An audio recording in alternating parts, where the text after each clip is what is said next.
Bună, dragii mei! Bine ați venit, bine ați revenit! Sunt Meme și ca de fiecare dată înainte de a începe, vă reamintesc cât de minunați și de puternici sunteți. În sfârșit reușesc să vin astăzi alături de voi, las aici câteva informații pentru ce a mai rămas din această săptămână la nivel de tranzit, energie, prin cărțile de oracol, prin cele de tarot, dar și prin talismane, urmând ca ulterior să încep să postez zodiile pentru luna ianuarie.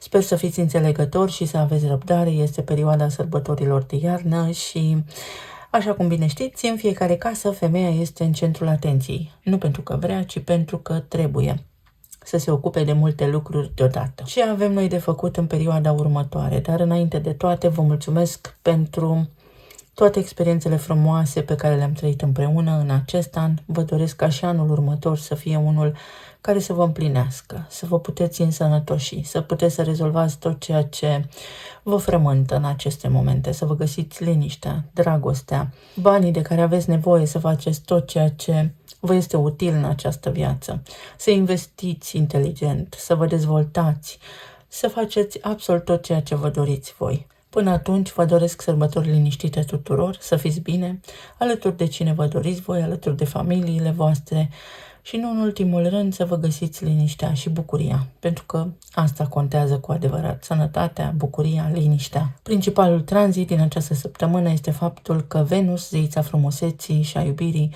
intră în semnul serios și matur al Capricornului. Se întâmplă fix cu o zi înainte de Crăciun, iar asta ne aduce pe toți în jurul mesei. Ne face pe toți mai înțelepți, să gândim de 2 ori înainte de a spune ce avem pe suflet sau ce ne dorim să transmitem. Această săptămână este profundă și intensă, desigur, și definitorie, pentru că nu vorbim despre o energie ușoară sau festivă, în plan subtil și energetic, ci despre o perioadă de testare a adevărului interior, a direcției personale, să îi spunem așa, și a maturității emoționale, a fiecăruia dintre noi. Energia practic ne îndeamnă să nu ne mai mințim singuri și să nu mai evităm realitatea, ceea ce vedem clar că se întâmplă. Un aspect fundamental în această săptămână este quadratura care se formează între planetele din Capricorn și conjuncția lui Saturn cu Neptun din Pești. Pentru ca voi să înțelegeți, vă voi spune în felul următor.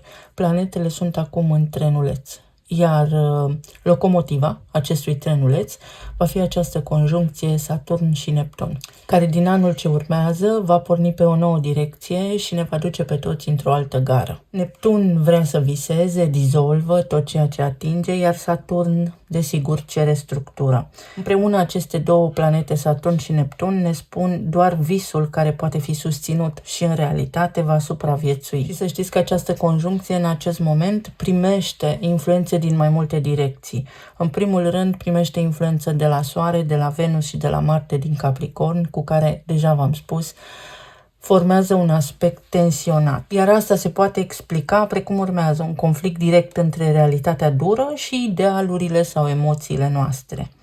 Soarele, când face o quadratură sau un aspect tensionat cu Neptun, aduce oboseală, sentimentul de blocaj sau lipsă de sens, dar și o lecție clară. Nu putem merge înainte fără asumare. Cine suntem cu adevărat dincolo de poveștile din mintea noastră? Venus, în acest context, în quadratură cu Saturn și Neptun, testează relațiile și valorile. Acolo unde există confuzie, idealizare sau sacrificiu inutil, apare sub o formă sau alta dezamăgirea. Iubirea nu poate fi trăită prin salvare, prin victimizare și prin sacrificiu. Ceea ce este real se poate stabiliza acum. Ceea ce nu are bază se dizolvă, se încheie. Marte, în quadratură cu Saturn și Neptun în acest context, este unul dintre cele mai tensionate aspecte ale acestei săptămâni, pentru că energia poate scădea brusc. Poate apărea frustrarea, poate apărea senzația că eforturile nu dau rezultate, forțarea duce la epuizare. Doar acțiunea matură, disciplinată, funcționează în acest caz. Vrem să facem foarte multe lucruri deodată pentru că sunt sărbătorile de iarnă și uite că s-ar putea să nu se potrivească planurile. În paralel, tot aceeași conjuncție formează aspecte cu Jupiter, care este în Rac și amplifică încărcătura emoțională. Jupiter vrea protecție, siguranță și atașament, dar este obligat să înțeleagă că nu tot ceea ce oferă confort este sănătos. Emoțiile sunt mari, dar trebuie filtrate prin realism. Creșterea în această perioadă vine prin maturitate, nu prin fugă sau refugiu. Un alt pilon major al acestei săptămâni este faptul că Pluton, învărsător, aflat într-o rețea de aspecte extrem de puternice, este într-o opoziție cu Jupiter, care este în Rac. Iar asta poate aduce confruntări între atașamentul față de trecut și nevoia de transformare. Tot ceea ce este supradimensionat emoțional este forțat să se transforme. În același timp, Pluton formează și aspecte tensionate cu Uranus, care este în Taur, și accelerează schimbările bruște, revelațiile și rupturile de vechile structuri. Adaptarea nu mai este opțională pentru nimeni. Este nevoie să ne adaptăm și să lăsăm să treacă lucrurile mai ușor pe lângă noi sau pentru noi. Ce refuzăm să schimbăm, în mod evident, va fi schimbat din exterior. Apar situații și atunci suntem puși în fața faptelor împlinite. De asemenea, Pluto este conectat indirect la acea conjuncție a lui Saturn și Neptun, adâncind procesul de dizolvare a vechilor paradigme, credințe, programe mentale. Vorbim despre o resetare profundă a credințelor, a modului în care percepem viitorul și a relației noastre cu puterea personală, pentru că nu suntem neputincioși, ba din contră. Vom avea, să spunem așa, mai multe ocazii să construim ceva pe termen lung, pentru că deciziile luate acum au consecințe reale. Drept urmare, în consecință, avem sărbători, avem o perioadă în care pot apărea fel și fel de situații în care, dacă reacționăm, dacă răspundem, mai corect spus, cu calm și maturitate, lucrurile se rezolvă mai repede. Dublu curcubeu. Intervenție divină, ascensiune, o perioadă, așa cum am spus, de transformare personală. Dacă nu ne transformăm noi pe interior, apar situații în exteriorul nostru care să ne împingă către această transformare. Un timp perfect aliniat, coduri de lumină și promisiuni îndeplinite. O promisiune față de tine însuți sau însăți, sau s-ar putea să ai parte de niște surprize, ceva, evenimente la care nu te așteptai. Aici avem o tornadă, să se rezolve ceva care te-a copleșit. În perioada ce urmează, situații care ți-au afectat ție și emoțional și psihic, să spunem așa, starea de bine și eterul. Se întâmplă foarte multe lucruri în această perioadă, dar nu intru acum în detalii. Ideea este că aveți putere să interveniți. Și un fulg de nea, perfect, delicat, tipare, simetrie și precizie.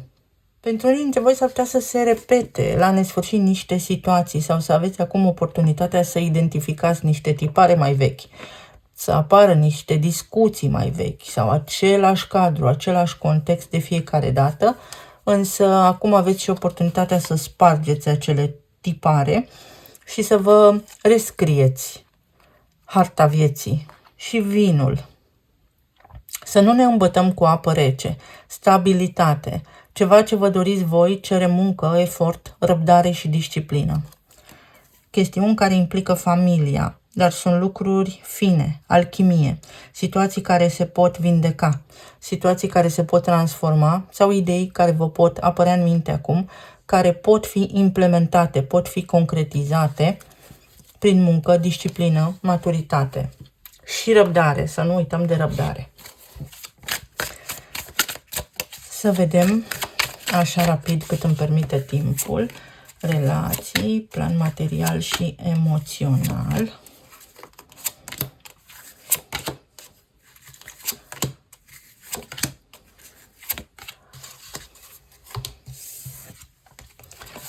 Pe zona de relații, 7 de spade, lumea și 4 de monede. La nivel de relații, tuturor ni se spune în perioada ce urmează să fim sinceri cu noi înșine și cu ceilalți, sigur că da. Este o perioadă în care, uite, cad măștile. Este o perioadă în care, pentru foarte mulți dintre voi, se naște așa în forul vostru lăuntric un sentiment că ceva trebuie schimbat, că ceva nu mai poate continua așa, sau că niște lucruri sunt așa cum le-ați prevăzut voi și că nu v-ați înșelat. Atât de simplu. Cineva înțelege că nu s-a înșelat. Are o certitudine. Intuiția nu vă înșeală.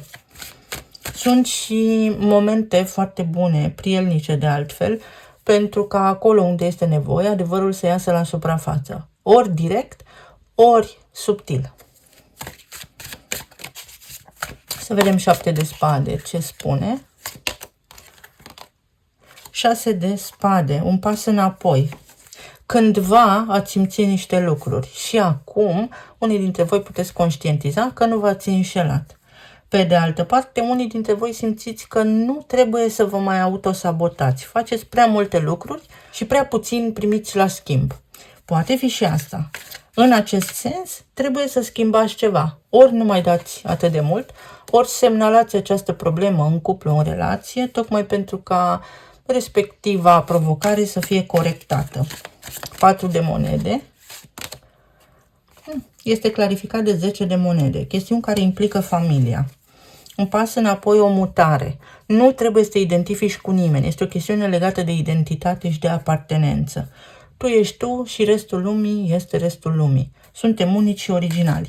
Pentru alții dintre voi pot apărea ceva discuții în legătură cu niște bani care e posibil să fi dispărut sau niște discuții în legătură cu temele familiei voastre. Acum iese totul sau poate ieși totul în lumină. Și moartea, transformarea. Pluton, în opoziție cu Jupiter din Rac, asta spune, suntem toți egali aici, indiferent de rolul pe care îl ai tu în această familie sau de cine ești tu. Chiar dacă, nu știu, tu ai mai mulți ani decât mine, asta nu înseamnă că ai și mai multă dreptate. Ceva de genul acesta va fi. O perioadă în care rolurile se calibrează și toată lumea are șanse egale. Și în relația de cuplu. Exact aceeași poveste. Totul se alchimizează și se schimbă. Este o împuternicire în perioada ce urmează. La nivel de plan material, 10 de cupe, luna și regina de cupe. Sunt zile în care oamenii nu se gândesc neapărat la lucruri materiale, sunt zile în care, uite, ne bucurăm de anumite lucruri, stăm cu sufletul la gură, poate, sau așteptăm emoționați niște răspunsuri. Sunt și zile în care unii dintre voi vă odihniți. Luna este guvernatoarea Racului, unde în acest moment este Jupiter, în opoziție cu Pluton din Vărsător, iar acest aspect să spunem că poate fi interpretat și precum urmează. Lasă că nu se destramă lumea fix când eu nu sunt la locul de muncă. Pentru alții dintre voi poate fi o mână întinsă, un ajutor primit, o bucurie din partea unor oameni care nu vă condiționează. Este un ajutor necondiționat din partea cuiva. Ori niște prieteni vechi, ori se întâmplă niște lucruri pentru ca, măcar pentru câteva zile, toată lumea să fie mai liniștită, să fie bine.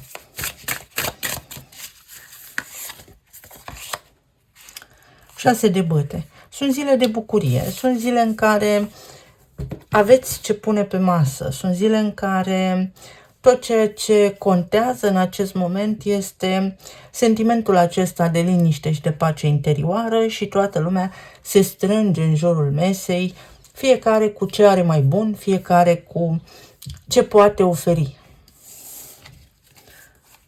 Pot fi niște surprize extrem de plăcute, evenimente la care nu vă așteptați aici. Iar emoțional, 2 de cupe, regele de bâte și faetonul.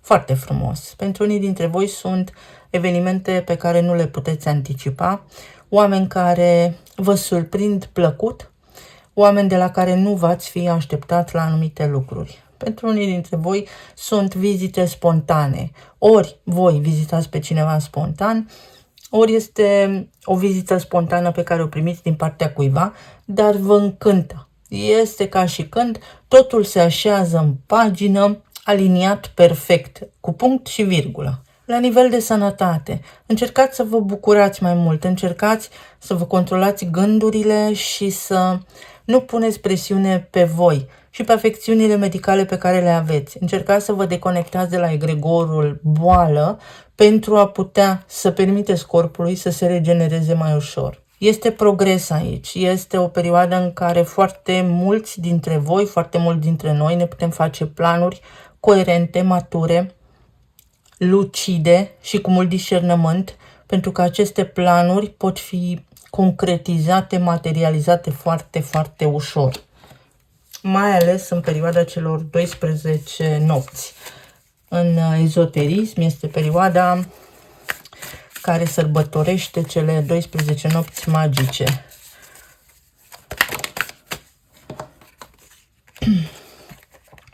Nouă de monede și spânzuratul. Tu singur ai o bucurie sau poate fi vorba despre faptul că cineva vine în întâmpinarea ta și nu mai ești singur.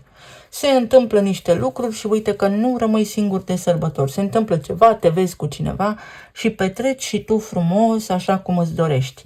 Pentru alții dintre voi este o mulțumire sau ar trebui să vă conectați la egregorul în care se regăsește frecvența recunoștinței. Sunt mulțumit cu ceea ce am, să încerc să înțeleg că ceea ce am eu este bine, că ceea ce am făcut m-a adus aici. Uite exact așa cum sunt în acest moment. Pentru că sunt zile în care vă puteți schimba percepția, iar asta vă poate aduce succes, vă poate aduce bani, vă poate aduce stabilitate. Atenție la dureri și afecțiuni stomatologice, pare să fie aici un fel de jenă, o mică chestie care vă poate supăra. Și împăratul. Sunt zile pentru a lua hotărâri importante, măcar la nivel mental. Reevaluăm niște lucruri, facem bilanțul. Pentru alții dintre voi s-ar putea să respingeți ideea unei autorități, ideea unor lucruri, ideea unor proceduri sau unor reguli, ceea ce să știți că pe de o parte vă ajută. Pentru alții dintre voi poate fi o hotărâre importantă pe care o luați în legătură cu o persoană de interes, iar această hotărâre vă duce către drumul cel bun. Indiferent despre ce vorbim aici, la un moment dat voi ajungeți acolo unde trebuie. Mai luăm o carte și apoi vedem ce ne spun și talismanele. Să trăim în momentul prezent. Ne gândim la ceea ce avem de făcut, dar ne bucurăm de ceea ce avem. Să vedem talismanele.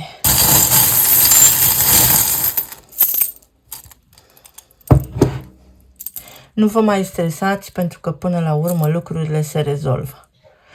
Uite, am un stres că nu pot face niște lucruri. Nu vă mai stresați nici pentru locul de muncă, nici pentru bani.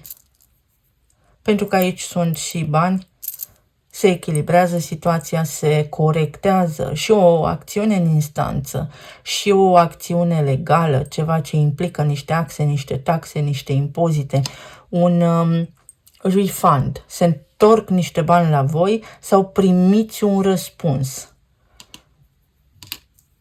Vă răspunde cineva în curând, chiar dacă este această perioadă. Pentru alții dintre voi să vă găsiți locul, să vă găsiți propria identitate. Este un moment în care să vă gândiți și să vă hotărâți ce vreți să faceți de acum înainte. Pentru că aveți această libertate de a vă trata mai bine, de a vă respecta mai mult. O amintire extrem de plăcută. Poate fi cineva drag din trecutul vostru care nu v-a uitat, indiferent despre cine vorbim aici. Poate fi o persoană cu care vă leagă elementul apă sau care locuiește pe lângă o apă sau căruia îi plac sau căreia îi plac bărcile, sau poate fi ceva ce s-a oprit și acum poate reporni. Acum pornește din nou ceva. Sau ar trebui să reluați o acțiune, un gând, o dorință. Tu ești raza mea de soare. Se închide un cerc, un contract spiritual. Pentru alții dintre voi aici este un contract spiritual pe zona financiară cu mama sau cu cineva drag din familia voastră. Când un om nu are bani într-o familie, urmașii, cumva inconștient, au această pornire de a nu face mai mulți bani decât familia lor, pentru a nu fi văzuți diferiți, pentru că își doresc să aparțină. Sentimentul de apartenență ține oamenii pe loc. Este totul la nivel inconștient. Dar se pot închide acele tipare mentale. Pentru alții dintre voi este un succes, o victorie, o perioadă în care vă puteți relaxa liniștiți, pentru că aveți de ce și aveți și cu ce vă mândri. Sigur, frumos spus.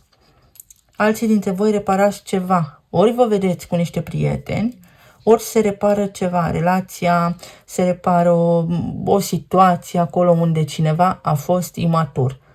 Este vorba despre iubire necondiționată, mai dăm sau nu o șansă. Sau iertarea copiilor, ceva ce implică familia, pe voi ca părinți. Și aici avem inițiala C și numărul 3, împărăteasa. Poți accesa tot ceea ce iubești tu mai mult în această lume. Nu renunța la visurile tale. Încearcă. Nu ai avut nimic încă, deci nu ai nici ce pierde. Eu vă mulțumesc frumos. Vă doresc să aveți sărbători frumoase, să fiți bine, sănătoși și iubiți și voi și a voastră familie și să ne reauzim cu bine și data viitoare. Cel mai probabil săptămâna viitoare. Vă mulțumesc frumos. Pa, pa!